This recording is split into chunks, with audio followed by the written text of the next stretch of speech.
chaque vendredi sur l'antenne de BFM Business pour vous donner quelques idées de fonds. Et on rejoint ce matin Samia Jmili. Bonjour Samia. Bonjour Cédric. Merci de nous accorder ces quelques minutes pour parler de la gestion à faible volatilité. Ça veut dire quoi ?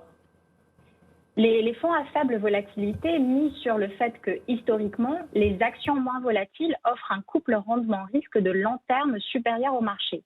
Ce type de gestion a longtemps attiré les investisseurs car elle possède des caractéristiques intéressantes. En effet, ces stratégies permettent de lisser la performance du marché et elles ont aussi une tendance à mieux protéger le capital des investisseurs en cas de chute brutale des marchés. Mais leur popularité a récemment baissé à cause de résultats décevants ces 2 dernières années. En général, ces fonds restent en retrait lorsque les marchés sont très haussiers, ce qui a été le cas en 2019. En 2020, ce type de fonds a offert une meilleure protection lors de la chute, mais a en revanche manqué une grosse partie du rebond sur le reste de l'année. Alors, est-ce que ces fonds, ça veut dire qu'ils ont perdu de leur intérêt ?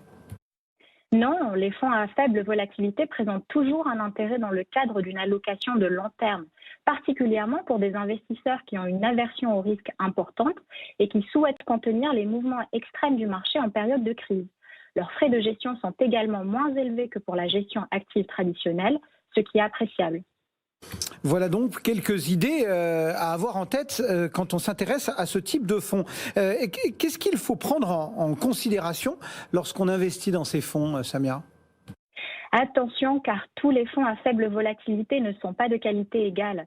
Il faut éviter les stratégies basées sur des modèles quantitatifs opaques ou trop complexes qui pourraient rendre les mécanismes de création de performance peu fiables. Il est également nécessaire que ces modèles évoluent de façon incrémentale pendant la vie du fonds pour s'enrichir des dernières avancées en matière de recherche académique et mieux appréhender les différents risques auxquels les actions cotées sont soumises. Ce qui suppose que ce type de stratégie dispose de technologies avancées et d'équipes de gestion avec des ressources suffisantes et une expertise avérée en matière de gestion quantitative. Bon, alors régulièrement, quand vous nous rendez visite le vendredi matin, vous avez été fouillé dans la base Morningstar pour dénicher quelques fonds qui illustrent le thème que vous avez retenu. C'est le cas ce matin ? Oui, tout à fait. On peut citer pour commencer le fonds AXA WS Global Factor Sustainable Equity qui obtient la note de Silver. L'équipe de gestion quantitative menée par Gideon Smith depuis 2013 implémente une stratégie avec une orientation ESG qui vise les actions à faible volatilité et dont le processus est amélioré de façon structurée et systémique. En résulte un fonds diversifié dont la performance a battu le MSCI World depuis son lancement, en plus d'avoir une meilleure empreinte carbone. On peut aussi mentionner Acadian Global Managed Volatility Equity, qui est également noté Silver par nos analystes. Ce fonds investit dans des valeurs peu volatiles tout en prenant en compte des critères de valorisation, de croissance et de création de valeur. La solidité du travail de recherche de l'équipe de gestion permet à ce fonds d'afficher une excellente performance ajustée du risque depuis son lancement. Enfin, on peut évoquer le fonds Robeco QI Global Conservative Equities, noté bronze sur ses parts destinées aux particuliers.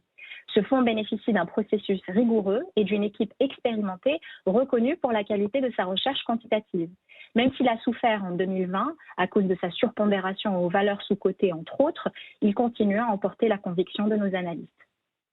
Merci beaucoup Samia Jmili, donc analyste de fonds en ligne avec nous depuis Morningstar.